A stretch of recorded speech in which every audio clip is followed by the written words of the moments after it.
Hello, everyone. Welcome back to Jobs and Connect, where we talk about the real, messy, and beautiful chaos of landing jobs.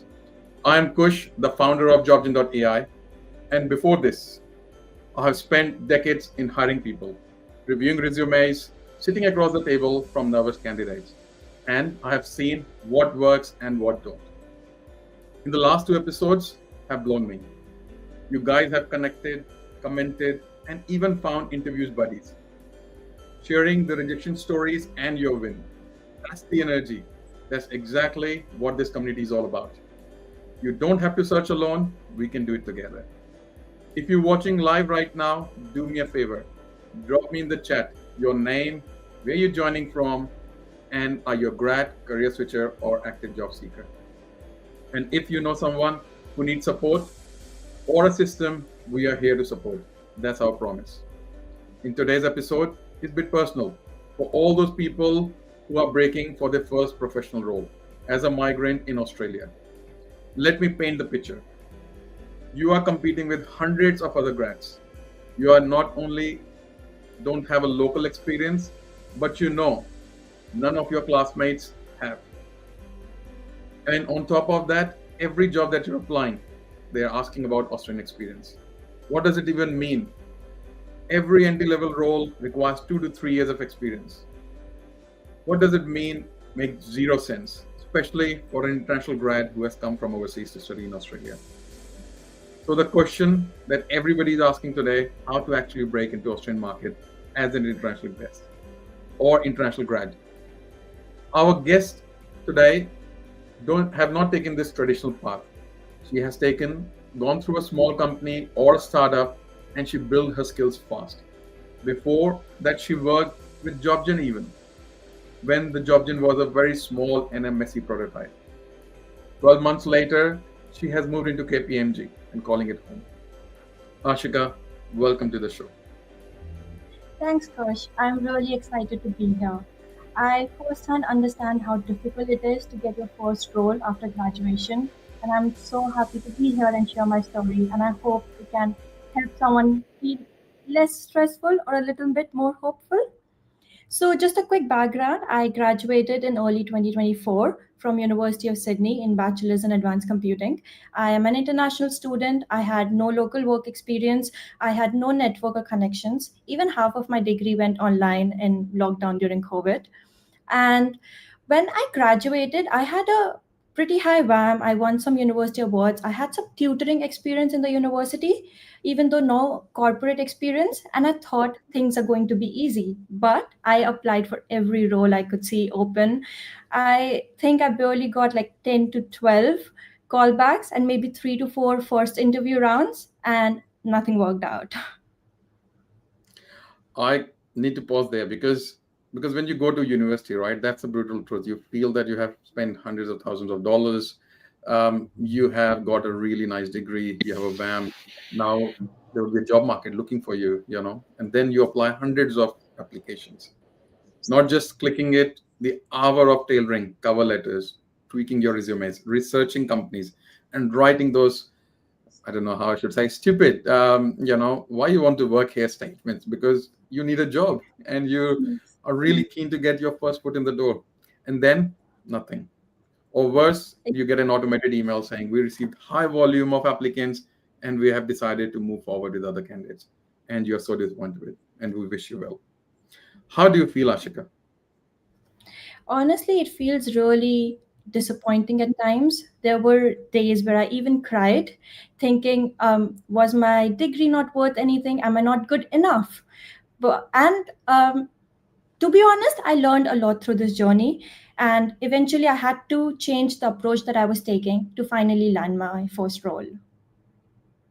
Yeah, and I think everyone watching has felt that at some point in their life.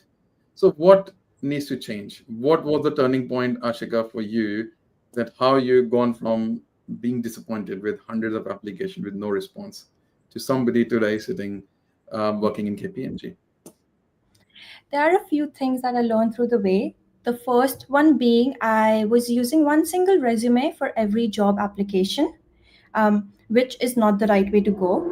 And secondly, I started building real life connections, not just texting people, oh, can you refer me, but actually following genuine connections, sending genuine messages to them, getting to know about their journey. Then, through one of my connections, I got a referral which gave me the chance to show my skills to one of the recruiters. So, these have been the main key learnings, I'd say. I think that's pretty good, like, because, and we'll discover more as we go along. All right, everyone. So, what we have got in today for you. So, what we're going to unpack is 5 key lessons from Ashika's journey so far in Australia. The first one is the graduate reality check. So, what does the uni graduates translate, and how does it translate into job offer, and what actually it does? Second, we'll look into a pivot, a startup pivot or a small company pivot, how that can accelerate your faster growth than a grad program. Third, we're looking into how building real skill set can differentiate between the gap, what uni teaches and what employers really care about. Fourth, we're going to break into KPMG, like how was it to get into KPMG? How difficult was it? What was the process? And what Ashika learned over this journey being with KPMG. And fifth, for all of you who are grads, who are migrant, this is the one for you. The roadmap for migrant grads, your step-by-step playbook, and if you're starting from zero, what to do next. At the end, we're also going to take some Q&A. So start dropping your question in the chat. We'll dive into the segment. So let's start with the segment 1, Ashika. The Yeah. graduate reality check. Why traditional application fails? When as a grad you apply 100 of applications, you get minimal response, you get ghosted. You walk thinking that what you have learned, over the uni would be enough, right? The skill set that you developed, the projects that you worked on, even the WAM that you have received, because you were a high distinction candidate, so you'd be thinking, I have worked very, very hard for the last 4 years. There should be a payback. But I felt that, like as a grad, you kept on hitting few walls. Would you mind exploring with us what was the walls and, what were the challenges you faced? Yeah, there were, I think, 3 to 4 major walls that I kept hitting. The first one being the Australian experience. Every job role that you go through asks for an Australian experience. And as a graduate, it always made me wonder, I have just graduated. How and why am I expected to have at least 1 to 2 years of experience in the field? As a graduate, you just need someone to look at your skills, believe in your potential, and give you the chance. Which, because of this limitation that you need to have 1 to 2 years of experience, it gets really difficult. Yeah, I feel like, it's not a level playing field for international student and a domestic student, because domestic student definitely have, like families here, they have context, they have network, plus they don't have any visa restrictions. That plays a big role. That's very important point, Ashika. What was the second Yes, challenge? the ATS black hole. So many times I had one resume, it was very beautiful, very well formatted, and I was extremely proud of it, and I used to apply to all the jobs using that resume. And most of the times I didn't even used to get any callback or any update on my application, which always made me wonder, is anyone even seeing my resume, or is it just being rejected in a second by some machine? And the fact is, most of the resumes are filtered by the ATS system before a recruiter even sees them. So it's really crucial to tailor the resume so it could be filtered by ATS and you can move on to the next steps. So this is something which took me a while to realize. No, I think that's a cruel reality, I would say, or the irony of the situation, especially with the advancement of AI now. If you don't have the skill set written or the keywords written on your CV, you're not describing in the way a ATS or an application tracking system or an AI is going to read them.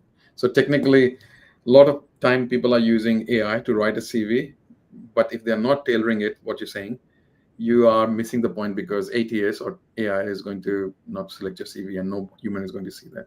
And that's the reason, right? Like when you mentioned that a lot of time we reply at the mid of night.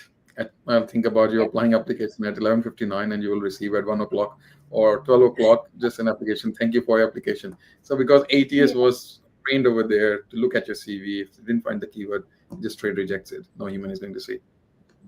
What else, Ashika, you Exactly. can share with us? This actually brings me to my next point. Not knowing how to tailor your resume properly is a major wall.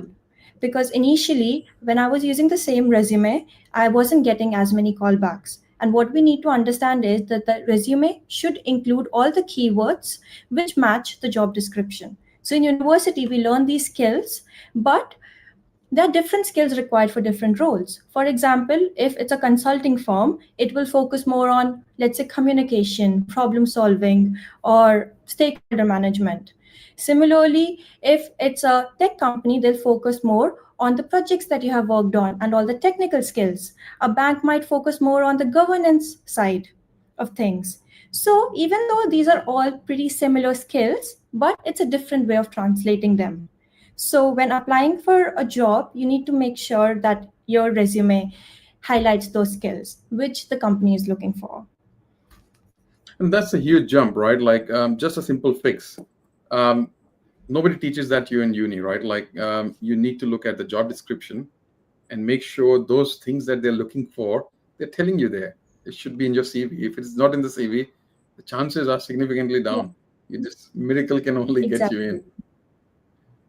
Yeah. Anything else, Ashika, you want But to cover from your challenge perspective? there is there's another thing which is very relevant to us as a as an international student. We always have the visa clock. Every day that we do not have a job is a one day closer to a visa expiry date. So, along with the pressure of finding a job, we also have to deal with the pressure that we have to maintain our visa requirements and figure that aspect out as well, which also creates a lot of barriers, I'd say. I completely agree. And people don't talk about that enough, right? International students are not only dealing with normal job search challenges, right? Because they don't have connections in Australia. Plus, they don't have experience. Plus, on top of that, I sometimes find that international students don't know that, the storytelling techniques or the star methods, like how the normal interviews happens over here. People born over here, raised in the schools and colleges over here, they know, like how to better market. But whereas international students sometimes lack. So definitely that's, I think, what the international students are dealing with. That's like an existential stress. So when you stack up all these four challenges together, the experience barrier, the ATS black hole, the resume mistake that people make, and the visa clock, I understand like why it is so hard for international students to get job. It start becoming overwhelming. Yes. So Ashika, like also what I find that why that's the reason why that so many talented people start going back home, but you didn't. What shifted in your journey? So I realized that I have no local work experience. If I have any experience, it's with jobs which are not directly related to my field, such as teaching. And I realized that I had no networks. So I knew that it is time to stop just applying and actually start forming connections, talking to people from my industry and learning from their experience as well and learning from their journey. And through one of my connections, I got a referral. And through that referral, I got the chance to talk to the recruiter. And I'm so grateful for that because they saw my potential when no one else did. Before I had a perfect resume with all the experiences there. And that's how I got in. I think that is a big shift, right? So everyone and anyone watching should understand this, right? The breakthrough does not come from waiting for the perfect role or perfect grad role or the opportunity. It comes from building experience wherever you can get it, because you have to get your first step in the door to survive and thrive in Australia. So the lesson one, I would say, what the lesson one is, what we can take away: stop waiting for the perfect opportunity to come your way. Start building the experience right now. And startups, small companies, they are absolutely looking for the talent. That can be definitely another way to just look, like as Ashika said, what made a difference from not going back home versus staying back here. While talking on startups, let's jump into our second topic for today, which is the startup pivot. What's or why a small company teaches you much more than you expect? If I There explain are what a small company I mean, Let me Yeah. just take one more minute, Ashika. Let me try to explain, because we will be interchanging words like startup, small company. They are all the companies which are not like big brands or things like multi national corporations, right? Like Microsoft, Google. So these are the companies which are Australian companies or the startups which are basically growing up very fast. So, Ashika, my understanding is you took a role at a small software company, or a software company, I should say, but looking back now, why did it mattered for you and why it became your biggest breakthrough? Yes, looking back, that is the best thing that I could have ever hoped for. I needed someone to see my potential, and they did, and they took that chance on me.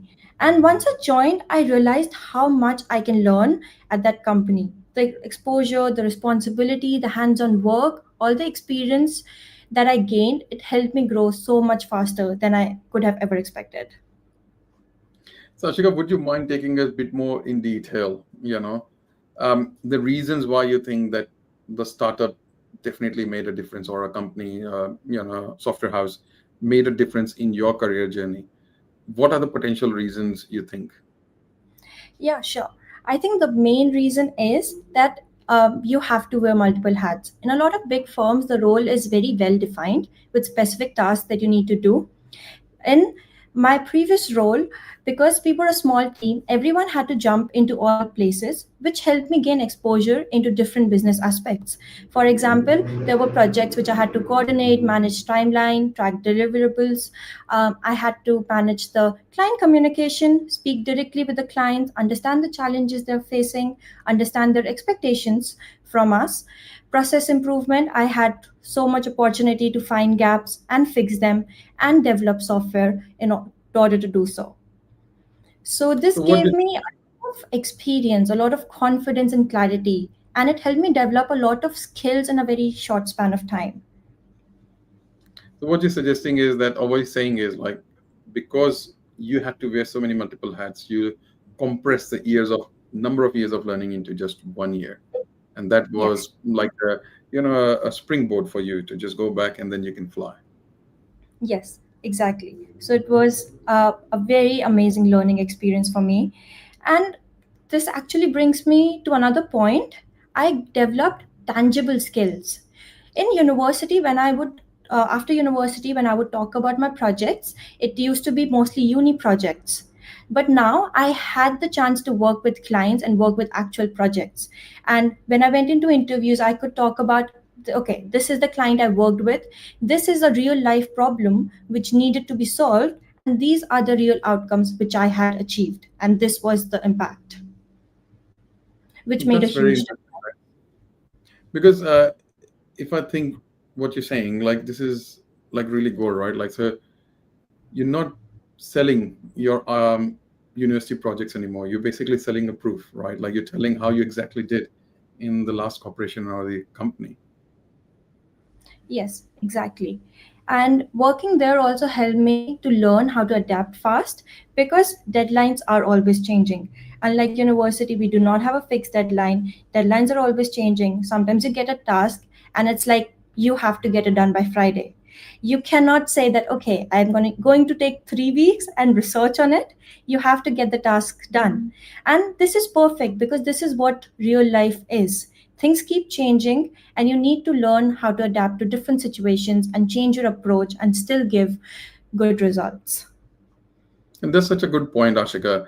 So it means like sometimes in normally in companies, you don't know, the clarity is not always there, right? Like you start with something, you figure it out and you keep on going.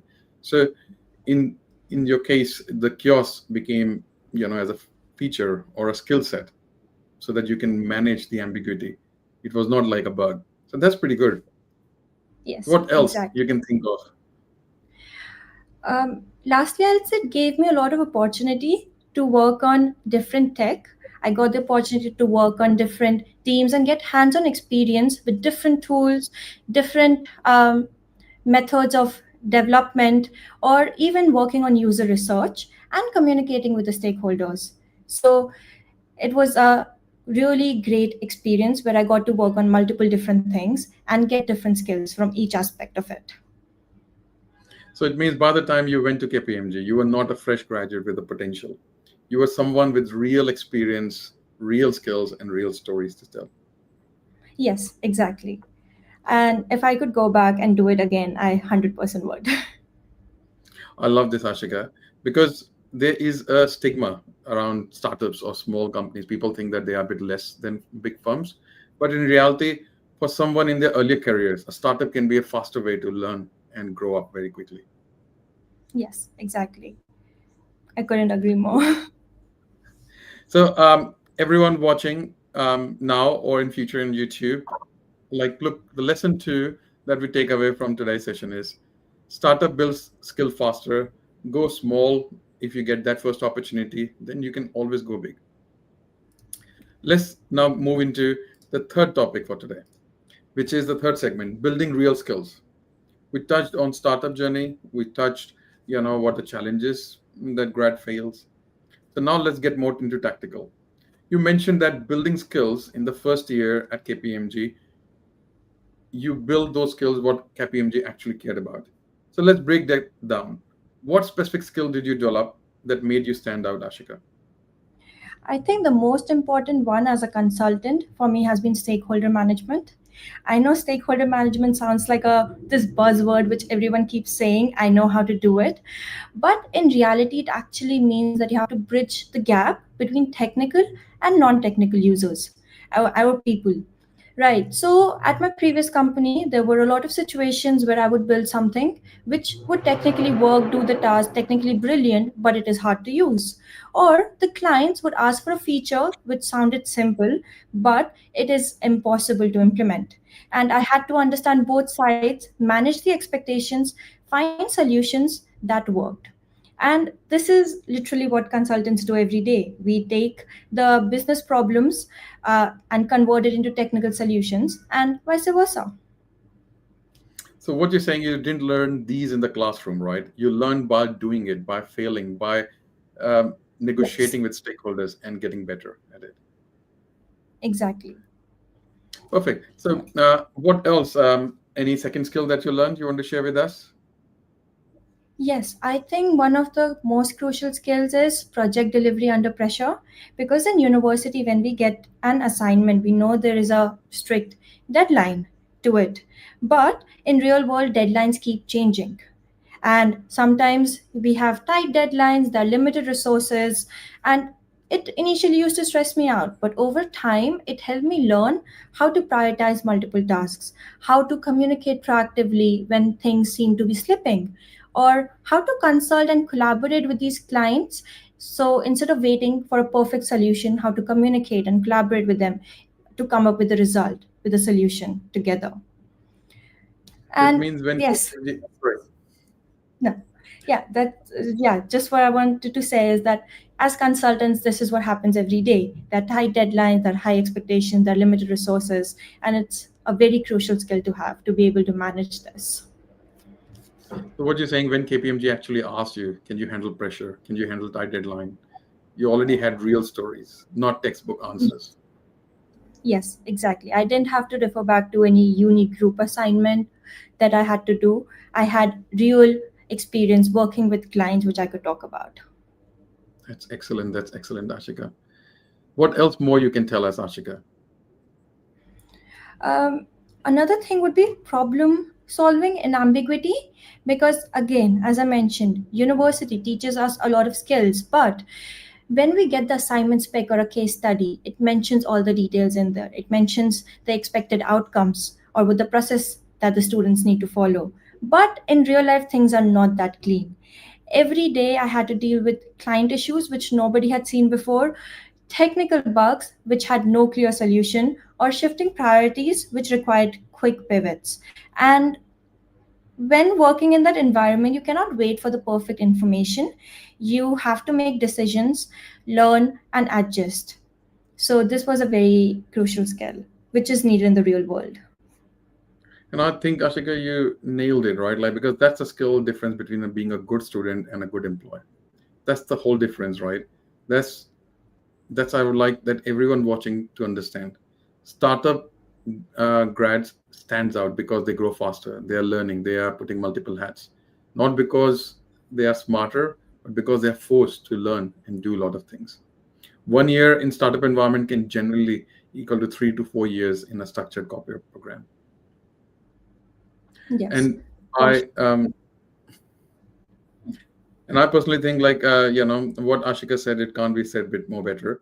So let me quickly revise. I just realized that I didn't cover in the other points. So first thing Ashika said, like let's look into the stakeholder management because that's the real skill that she learned. Second, project delivery under pressure. That's how you have to deliver in tight timeline with limited resources. And third, problem solving with ambiguity. Because at uni, you are given a well-defined problem, whereas in company, they will just go and say, "Can you fix it?" And now you have to figure it out yourself. So lesson three to take Yes. away for everyone is 1 year in startup could be 3 to 4 years in big firms. All right, how are we doing time-wise? 25 minutes. That's perfect. Let's move to the segment four. Ashika, this is very, very interesting. It's more personal to you because this is where we're going to cover what you learned at KPMG.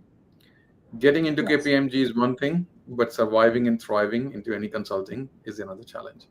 So fast forward today. You have worked in startup, you have worked in a software company, you have built real skills, you have built real stories. When you started applying for Big Four or any of these top brand names, walk us through the KPMG or the top consultings, what the process looks like. Because sometimes people think that it's absolutely impossible to even get in one of them. But I believe you proved it's not. It's not impossible, but you just need to have a strategy. So, the first thing that I did, which I learned from my previous mistakes, was tailoring my resume. Even though I had those skills, I made sure to highlight them based on what they are looking for a particular role. Along with that, I started creating a tracker so I can keep a track of how many jobs I'm applying to every day and what the outcome is. And then I had applied to KPMG as well. The first round for me was a phone interview, which I got, which included them. They just asked about my experience, my education, and my aspirations, and where I see myself in future, and why I'm choosing this role. After that, I progressed to the first round of interview, which included both technical questions related to the skills they were looking for, and a lot of behavioral questions around communication, handling pressure, stakeholder management, and so on. And then I had the second round of interview, which was again focused on behavioral and technical questions. And thankfully, I got into KPMG, which I'm really grateful for. But there's one thing which I would like to note. Even though for this role, I didn't have any written assessments or case studies, this is something which I'd highly suggest everyone to prepare, because a lot of different companies have different assessments which they do. It could be case studies, or it could be psychometric tests, aptitude tests, or actual coding tests as well.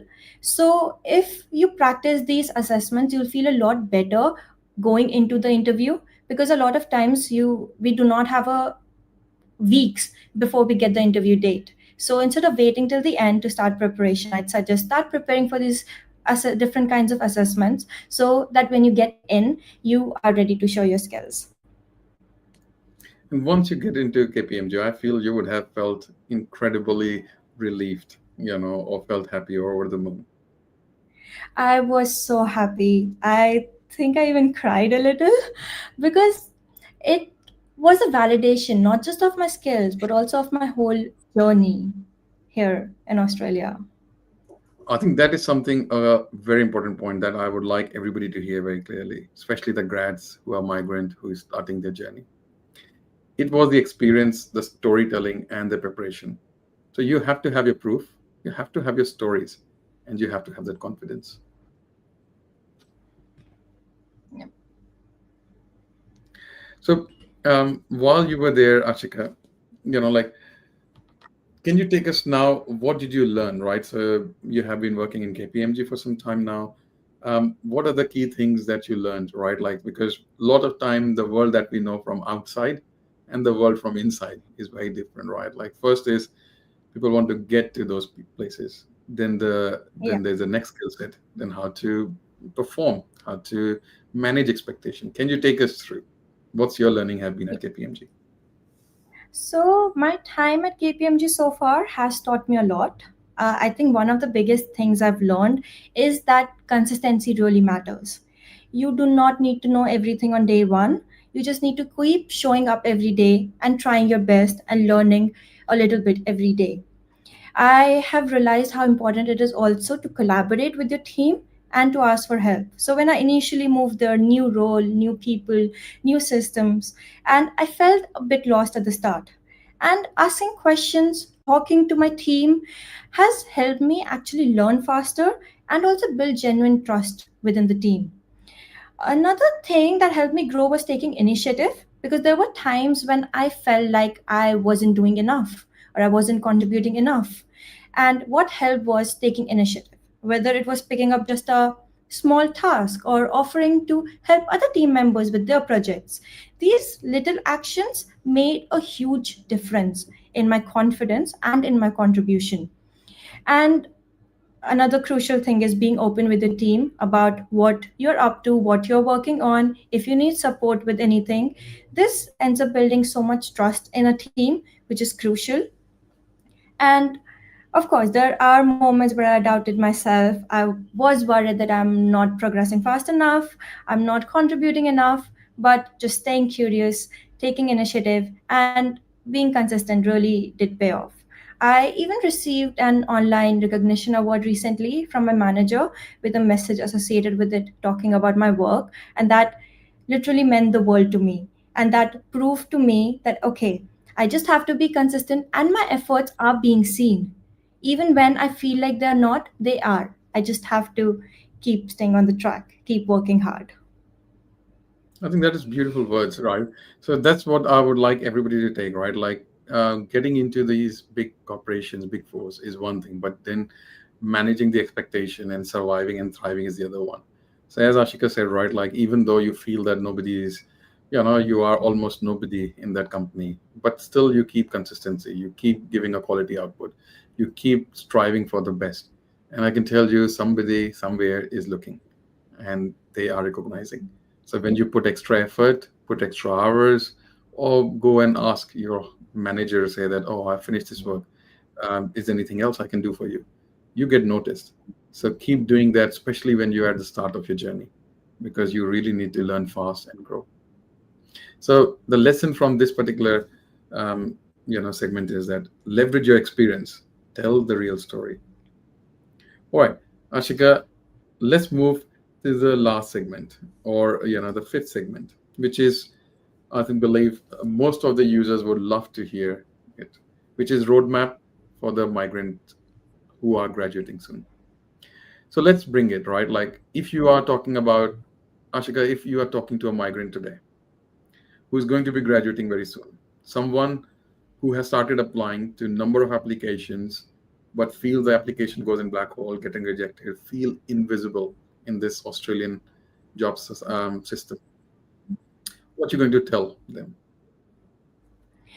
Um, if I was talking to a migrant grad today, firstly, I would say that I have been there and you are not alone in the process. There are just a few things which I would suggest everyone to keep in mind.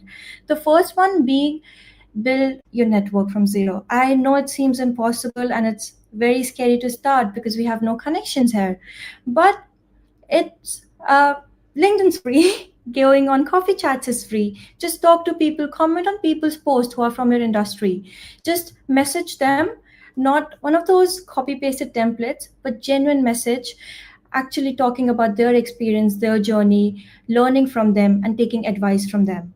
And just keep being genuine and keep being consistent, and this network compounds over time. So just start with it and you'll see the magic. So I think the that's a very very good point, Ashika, what you mentioned, right? Like so, even though as an international grad, people might not have a network in Australia, but they can start, like because a lot of people I find that because I've been mentoring, students for almost last 10 years, and what I find, Yeah. people just wake up towards the last term or the second last term, and they say, or the last year, they will say, oh, I have not built my LinkedIn. I need to go and network, but something that you need to start with early. I would say, as Ashika said, LinkedIn is free. Start, being visible. Start commenting. Start, sharing posts. Start, sharing your thought process or projects that you're working on. Build that, like the network effect, or build that credibility over time, so that when the hiring manager lands, they can see your LinkedIn looks polished, and you are the person that they want to hire. That's pretty cool. Um, what else, Ashika, you want to take us through from your grad journey? That what grad should do next? I'd say chase experience, not company. I think coming out of university, everyone has this idea of the perfect company or a perfect job in mind. But in your career, what truly matters is the experience you're actually getting day by day and the new things that you're learning. So, applying everywhere and hearing nothing back is really hurtful. But it's not because you are not capable or talented. It's just because you do not have a visible proof to show yet, a proof that you can work in a team, you can deliver outcomes, solve problems, and handle everything responsibly. So just keep looking for experiences, keep trying to learn new skills, which all the job descriptions are looking for, and keep upskilling and just stay consistent. So I think that's very, very important what you mentioned. So as a grad, like keep focusing on getting into the game, focus on learning because experience talks. Take the opportunity that gets to you or you're able to grab or you can able to reach out, which can help you grow, experiment and build that momentum so that you have plenty of stuff in your CV to, jump and use that as a springboard. Yes. Exactly. I think one other important thing is these days in 2025, AI tools are everywhere. So I'd say everyone should use them to their advantage. For example, help with tailoring your resume or preparing for interviews or practicing case studies or just analyzing the skill gap. I'm not saying make AI do the work for you, but let AI help you so that you can become the best version of yourself. Yeah. And that's where definitely the jobgen.ai can help you guys. So use Yes. jobgen.ai to help, tailor your resumes, interview preparation, case study, skill. We're even bringing another exciting feature. Even you can change your LinkedIn profile photo. You click a button, the $300 photo shoot will be done straight away. So we can not only look after, helping with the use of AI, how to tailor and track resumes, but we can also help you how to look better profile on LinkedIn, get an optimization, scorecard. So use AI to your advantage because it's a multiplying factor. It multiplies your effort. Hiring companies are using AI, you should use it as well. Ashika, what else you Yes. can take us? I think one more thing I'd say to the migrant grads is a lot of times people start feeling like them being an international student or a immigrant is a bad thing and they take this story as a disadvantage to them. But to be honest, trust me, this is your strength. Being an international student, you have faced challenges which most people cannot even imagine.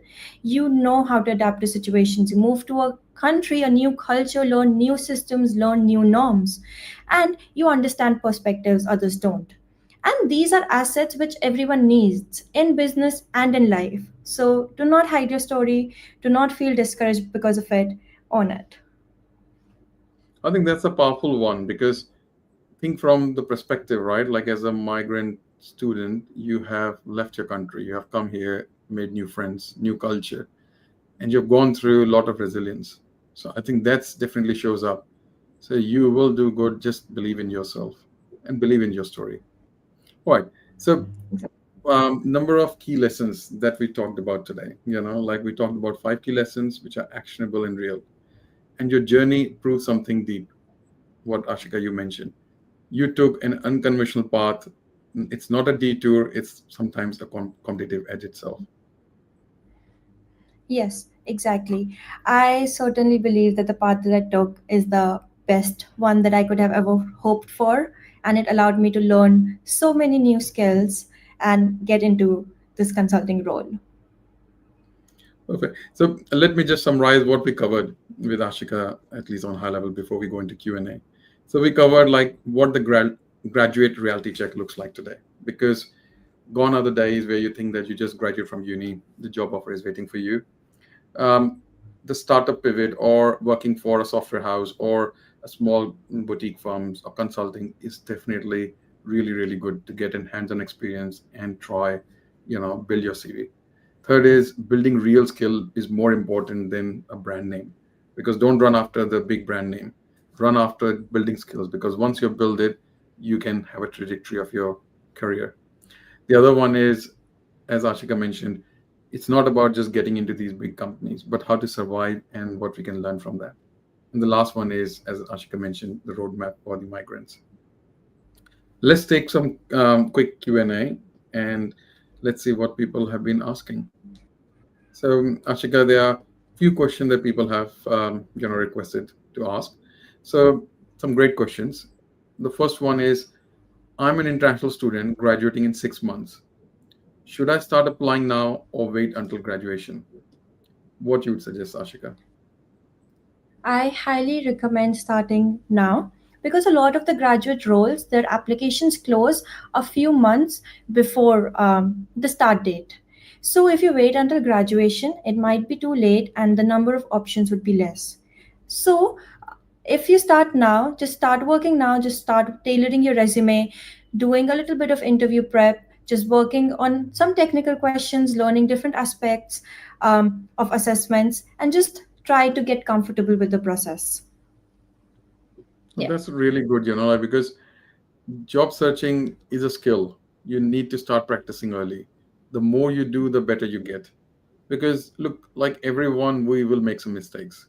So the key point is, like you pick up the CV, you start applying, but you don't apply with the same CV. Put effort, tailor for every role. If you find it is difficult to tailor, which I know, everybody after applying 5 jobs or tailoring, they'll go to easy apply. For that same reason, we have built jobs.ai, so that the AI can now tailor the CVs for you, write a cover letter for you with a click of a button. Use AI to your advantage. Um, and I think the other one would be start interview practicing, I would say, sooner, because getting a call for an interview or your CV being selected is one thing, but then breaking interview is another one. So the sooner you start practicing, the better it is. Use this forum, right? Use the network. Ask other people, can they be your network buddy or interview buddy? And help each other, because job seeking is kind of very lonely, especially when you have been rejected by 50 companies. You're already very depressed. So use other people as an advantage, use their references, use their, I would say, even connections on LinkedIn. So if you're applying to a company where your friend has some connection, use that. Say that, oh, I know this person, they asked me to reach out to you, can you please help me to refer, or can you tell me more about the company? Start that conversation. So but start early, as Ashika said. If you are 6 months away from graduating, start now, because it takes in Australia at least 3 to 5 months to find a good role. All right, let's dive into the next question then, Ashika. The next question is, how do you explain a gap in your resume? I took 6 months off after graduation, because I was burnt out. So I'm thinking, Ashika, should, like I take this role, maybe, Yeah, or you want sure. it? Go ahead. So I think because this is something I help with a lot of people, a lot of people go through it, especially sometime grads. After graduating, they will probably go back home, meet their parents. They have not been there, or like people just didn't find opportunity in the right. Once they graduated, let's say end of December. By the time they actually now in the market again, it's already February when the market picks up. So there's a 3 months gap. So how to explain, or 6 months gap, right? So I would say don't apologize. At times you have to take care of yourself, especially in the case, if the burnout is real. Like you are burnt out. Sometimes university degree can be hard. Your mental health really matters. You have to make the right calls. You can easily explain it into an interview. Don't say that I took time off because I was burnt out, because that will be taken as a bit more negative. That can you handle pressure or not? um, or can you actually do the job or not? So the way to do is say, after graduating, I took few months off to recharge. I went on travel. I discovered. I learned new skills. I recharged myself. During this time, I completed certifications. You can mention few of them. Learned new projects, which helped me to clarify the career direction I want to go. And this specific role that I'm applying for is the right one that I really feel, and I am ready to go and put my 100% into that. If you reframe in that way, I think everybody would be happy to take a chance on you, and nobody thinks that taking a gap is a wrong thing. So I would say I don't com- hide. Sorry, Ashika, you saying something? no, no, no. Go ahead. Sorry. Ashika, like my point to all of you is like don't hide the gap. It's always show what you gained during that gap. That's the real advantage. Ashika, there's another one question that has come up. What if I've been applying for months and still getting rejected? How do I know when to give up? Firstly, I understand what you have been going through and I know how difficult it is, but do not give up. You got this, and this just means that you need to adjust your approach. So, let's say you have not been getting any callbacks, then it means that you need to look back at your resume format and which roles you're targeting and analyze if your resume is actually showcasing those skills.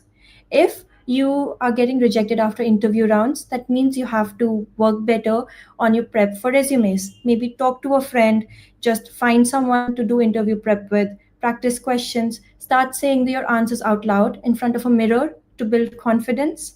Just do not give up. You have the skills, you got this. You just need one person, one company who sees the potential in you and takes the chance. I think I really like how you describe, right? Because you don't need 10 offers. You just need one company, one Yes. hiring manager to believe in you and give you that chance. So keep applying because at the end of the day, also I found during hiring, like it's very, very difficult, right? You don't know who are you competing against, what the mood of the hiring manager is today. Did he had a Yeah. fight with his wife or family or not?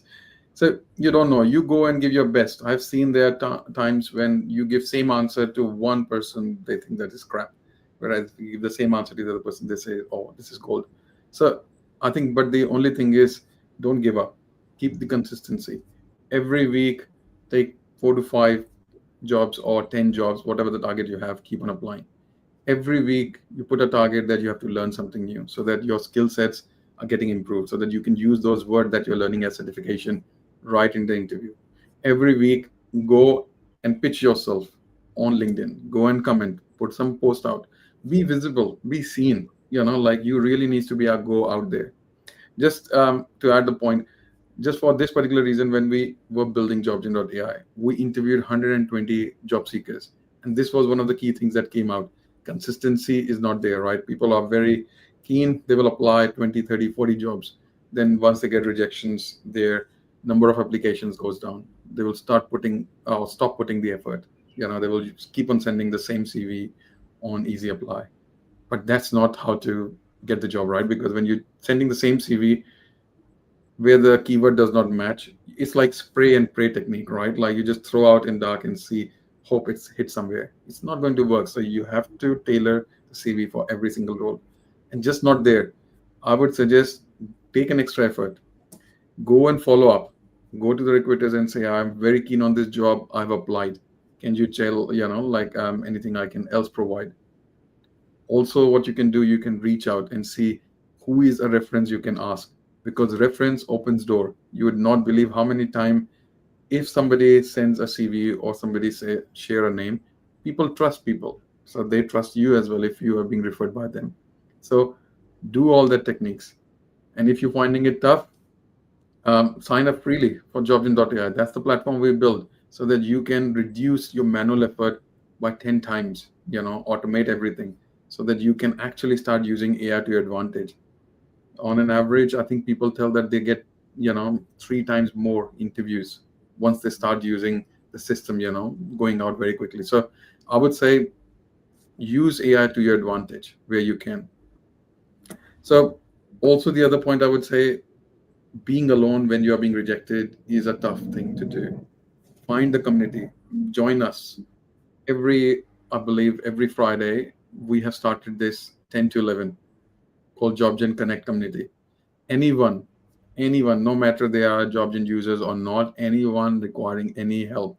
If you need someone to come and be buddy with, ask somebody for a LinkedIn help, resumes, cover letter, anything, feel free to ask. Cool. Ashika, that was a very beautifully said, your answer. So I topped you up a little bit with my experience as a hiring manager. Let's do the closing. Like the 5 key lessons that we have take away today. First, stop waiting for the perfect role. Start building experience now.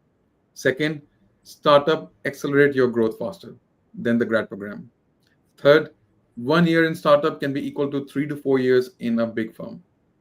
Fourth, turn your experience into compelling, authentic story. Tell your story.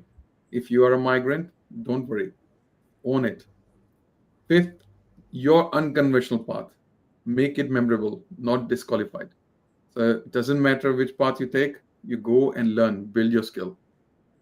Ashika, any final words you would like to say? One final thing I'd like to say is do not compare your timelines with other people's.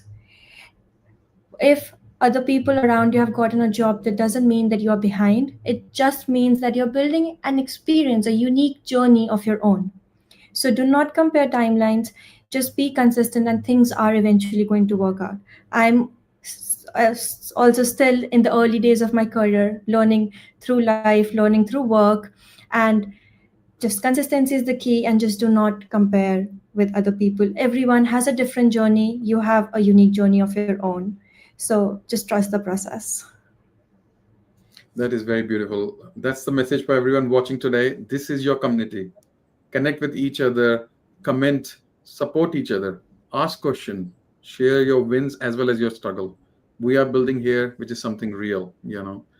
If you're feeling overwhelmed by the job search, especially as we're entering into the Christmas time, the market will get tough. You might have to wait till January or February when the market opens. Get your buddies, get your network to work for you.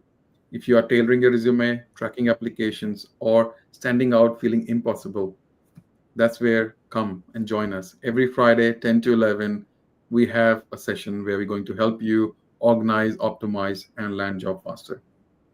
Next Tuesday, we're going to bring an exec who is a managing director. He will be coming and helping us understand what is different for if you're applying for a senior exec role. How does it different? Today we're talking about a recent grad. In the next session, we'll be talking about a senior exec, how the market respond differently to them and what they're doing to do differently than a normal professional looking for a job. So don't miss out. This is real talk, real careers, and real communities. So thanks for being here. We'll see you next week. Thanks a lot, Kush, and thanks a lot, everyone, for joining. And feel free to connect with me on LinkedIn. Reach out if you have any questions, if you need any help or any advice. And thank you so much. Ashika, don't forget to share your LinkedIn in the chat. As a just Yes. to admit, by mistake, I deleted the event while before going live. So we are resharing the event. So there might be that a lot of people who were already subscribed. They might have to subscribe again to the event. This is JobGen Connect, your episode 3. If it resonates with you, please share with someone who needs to hear this because nobody should be job searching alone. Thank you, everyone. We'll see you next week. Thank you.